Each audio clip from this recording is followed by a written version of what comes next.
नमस्कार। पछिल्लो 24 घण्टाका मुख्य 10 खबर लिएर आज पनि उपस्थित भएका छौं। तपाई हाम्रो च्यानलमा नयाँ हुनुहुन्छ भने हाम्रो च्यानललाई सब्स्क्राइब गर्न र यस्तै जानकारीमूलक सूचना तथा समाचारहरू छिटोभन्दा छिटो प्राप्त गर्नका लागि बेल आइकन पनि दबाइदिनुहोला।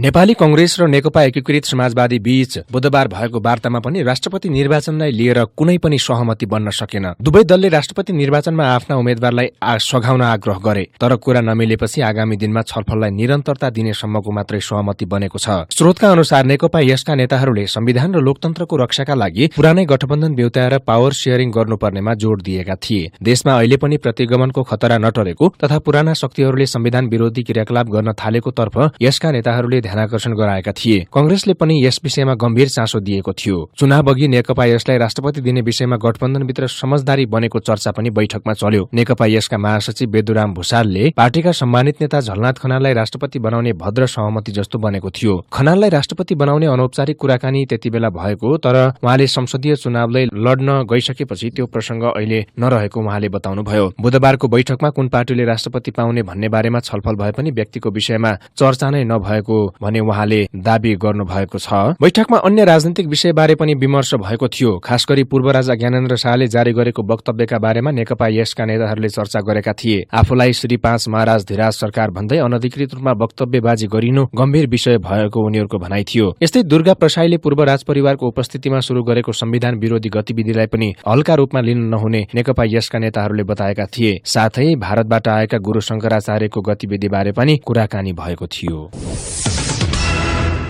आगामी फागुन 25 गते हुने राष्ट्रपति र उपराष्ट्रपति निर्वाचनको सरगर्मी शुरू भएको छ। निर्वाचन आयोगले राष्ट्रपति तथा उपराष्ट्रपति निर्वाचन अधिकृतको कार्यालयले 881 जनाको मतदाता नामावली सार्वजनिक गरेको छ। राष्ट्रपति निर्वाचनमा संघीय संसदका 331 र प्रदेशसभाका 550 जनाको नाम समावेश छ। मतदाता नामावलीमा फरार सांसद लक्ष्मी चौधरी कोइरीको नाम पनि समावेश गरिएको छ। उनी निलम्बनमा नपरेका कारण उनको नाम मतदाता नामावलीमा समावेश भएको आयोगको भनाइ छ। मतदाता नामावलीका सम्बन्धमा दावी विरोध र उजुरी गर्ने समय शुरू भएको र उजुरी भएको खण्डमा त्यसो पर छलफल हुने बताइएको छ। राष्ट्रपतिको निर्वाचन सम्बन्धी धारा 62 मा गरिएको छ। संविधानको उक्त धाराको उपधारा 2 मा कुनै प्रदेशसभाको निर्वाचन हुन नसकेको अवस्थामा पनि राष्ट्रपतिको निर्वाचन प्रयोजनका लागि निर्वाचक मण्डल गठनमा बाधा नहुने व्यवस्था छ। राष्ट्रपति तथा उपराष्ट्रपति निर्वाचन सम्बन्धी ऐन 2074 अनुसार मतभार निकाल्दा संघीय संसदमा रहेका कुल सदस्य संख्याले नेपालको पछिल्लो जनसंख्यालाई भाग गर्दा आउने भागफल संघीय संसद तर्फको मतभार हुने निर्वाचन आयोगका सहायक प्रवक्ता एवं सूचना अधिकारी सूर्य प्रसाद अर्यालले बताउनुभयो। नेपालको संविधान अनुसार राष्ट्रपति र उपराष्ट्रपतिको निर्वाचन फरक लिङ्ग वा समुदायको प्रतिनिधित्व हुने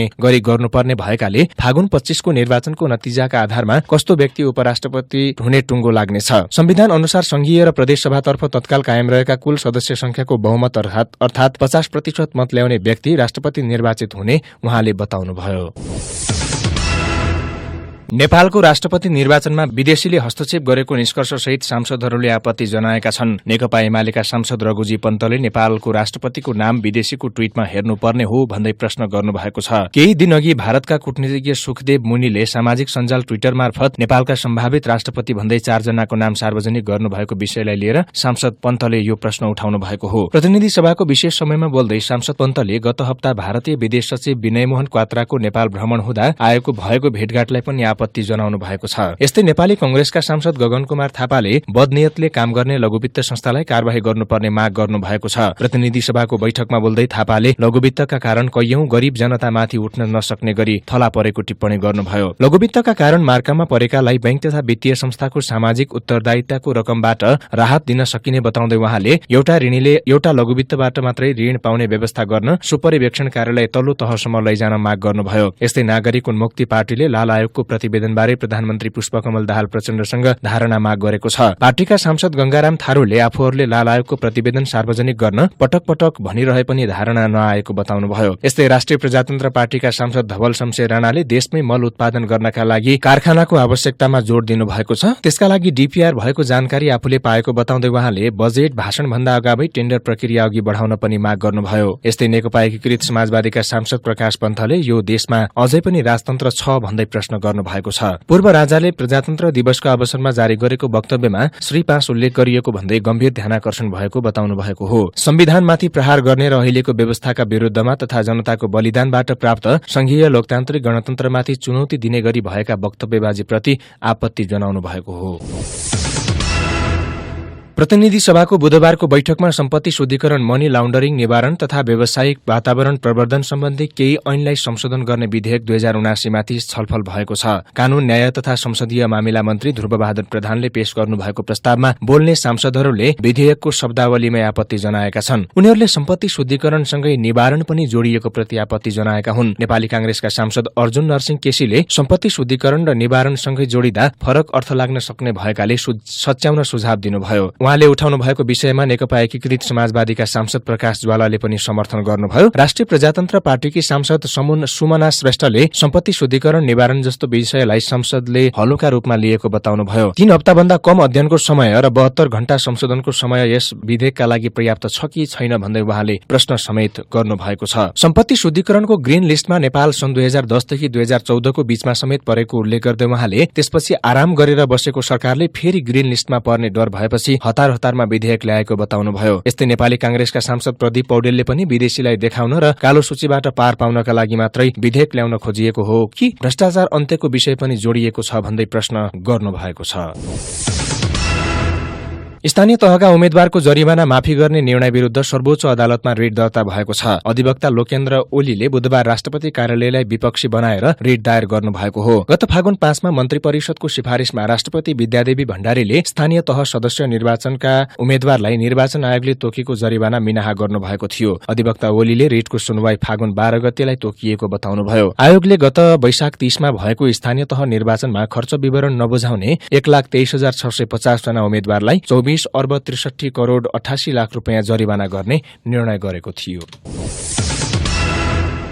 नेपाल प्रहरीका नायब महानिरीक्षक डीआईजी अशोक सिंहले राजीनामा दिनुभएको छ। उमेर झुक्क्याएर सेवामा बहाल गरेको खुलेपछि उहाँले बुधबार प्रहरी प्रधान कार्यालयको कर्मचारी प्रशासन शाखा पुगेर राजीनामा दिनुभएको हो। सिंह हाल सुदूरपश्चिम प्रदेश प्रहरीका प्रमुखका रूपमा कार्यरत हुनुहुन्थ्यो। सिंहको नागरिकता र प्रहरी सीट रोलमा रहेको उमेर फरक भेटिएको छ। 2051 चैत 5 मा प्रहरी निरीक्षकबाट सेवा प्रवेश गर्नुभएका सिंह नागरिकता विवाद नआएको अवस्थामा 2081 साल चैत 5 सम्म प्रहरी सेवामा रहनुहुन्थ्यो। उहाँका ब्याजी मध्येबाट आगामी चैत 11 पछि नेतृत्वमा जान लागेका अवस्थामा त्यस अघि नै नागरिकता विवादमा मुछिएपछि राजीनामा दिन बाध्य हुनुभएको हो। प्रहरी अतिरिक्त महानिरीक्षक एआईजीमा बढुवाका दावेदार रहेका सिंह त्यसपछि भावी महानिरीक्षक बन्ने दौड़मा हुनुहुन्थ्यो। प्रहरी सीट रोलमा सिंहको जन्ममिति 2025 पुष 16 मा उल्लेख छ। 2042 जेठ 22 मा जारी गरिएको नागरिकतामा उमेर 18 वर्ष लेखिएको छ। सिंह 2051 चैत 5 मा प्रहरी निरीक्षकबाट सेवा प्रवेश गर्नुभएको थियो। सिंहको राजीनामासँगै अब भावी आईजीपीको दौड़मा डीआईजी वसन्त कुँवर, टेक प्रसाद राई, दीपक थापा मुख्य प्रतिस्पर्धी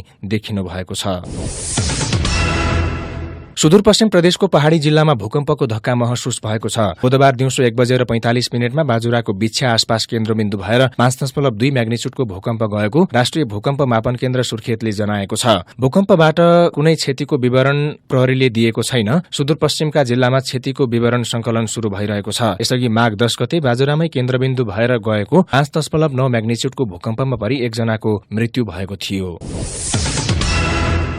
गत साउनेता 7 महिनामा नेपालमा 9 खर्ब रुपियाँ भन्दा बढ़ीको आयात भएको छ। भन्सार विभागले सार्वजनिक गरेको आयात निर्यात तथ्याङ्क अनुसार चालू आर्थिक वर्षको 7 महिना साउनदेखि माघसम्म मुलुकबाट 9 खर्ब 19 अर्ब 16 करोड़ रुपियाँ वस्तु आयातका नाममा बाहिरिएको छ। यो अवधिमा वैदेशिक व्यापार घाटा 8 खर्ब रुपियाँ नागेको छ। यस आधारमा हेर्दा नेपालको पुँजी 1 महिनामै 1 खर्ब रुपियाँ भन्दा बढ़ीले बाहिरिएको देखिन्छ। गत वर्षको सोही अवधिमा नेपालले 10 खर्ब 15 अर्ब 80 करोड़ 84 लाख 25 हजार रुपियाँको व्यापार घाटा बेहोरेको नेपालले यो पटक घाटा साँघुराएको छ। वैदेशिक व्यापार घाटामा गत आर्थिक वर्षको तुलनामा 18.71% कमी आएको छ। पछिल्लो 7 महिनामा 93 अर्ब 43 करोड़ रुपियाँ बराबरको मात्र मालवस्तु नेपालले निर्यात गरेको छ। यो पटक गत वर्षको तुलनामा 29% निर्यातमा कमी आएको छ। गत आर्थिक वर्षको 7 महिनामा 1 खर्ब 31 अर्ब 65 करोड़ बराबरको मालवस्तु निर्यात गरेको नेपालले यो वर्ष 29.03% कम निर्यात गरेको हो। क्रिकेटर सन्दीप लामिछानेलाई युएई टुरमा लैजान राष्ट्रिय खेलकुद परिषद राखेपामा पत्र पठाइएको छ। नेपाल क्रिकेट संज्ञानका क्रिकेट म्यानेजर विनोद दासले आफूहरूले राखेपामा व्यक्तिगत रूपमा सँगै पत्रमा पनि सन्दीपलाई विदेश लैजाने कुरामा पहल गरिदिन आग्रह गर्दै पत्र पठाएको बताउनुभयो। नेपालले विश्वकप लीग 2 अन्तर्गत युएईमा त्रिकोणात्मक सिरिज खेल्दैछ, त्यसैका लागि सन्दीपले विदेश जान पाउनुपर्ने मागसहित सर्वोच्चमा पनि निवेदन दिएका छन्। घरेलु टोली नेपालले त्रिकोणात्मक एकदिवसीय श्रृंखलामा क्लिन स्वीप गरेको छ। अन्तिम खेलमा च्याम्पियन स्कटल्याण्डलाई 2 विकेटले पराजित गरेसँगै नेपालले श्रृंखलाका 4वटै खेलहरू जितेर क्लिन स्वीप गरेको हो। नेपाललाई विश्वकपको ग्लोबल छनौटमा पुग्न बाँकी 8वटै खेल जित्नुपर्ने दबाव छ। नेपालले यो श्रृंखला लगत युएईमा घरेलु टिम र पपुवा न्युगिनी पीएनजीसँग अर्को श्रृंखला खेल्नेछ। त्यसपछि नेपालमै हुने अन्तिम श्रृंखलामा पीएनजी र युएई सँगै त्रिवी क्रिकेट मैदानमा खेल हुनेछ। नेपाललाई एकदिवसीय मान्यता जोगाउन बाँकी 8 मध्ये 5 खेल जित्नै पर्ने बाध्यता छ। आजका लागि मुख्य 10 खबर यति नै। तपाईलाई हाम्रो भिडियो र समाचार कस्तो लाग्यो कृपया प्रतिक्रिया दिन नभुल्नुहोला अनि यस्तै जानकारीमूलक समाचारका लागि हाम्रो च्यानललाई सब्स्क्राइब गरी बेल आइकन थिच्न पनि नभुल्नुहोला। नमस्ते।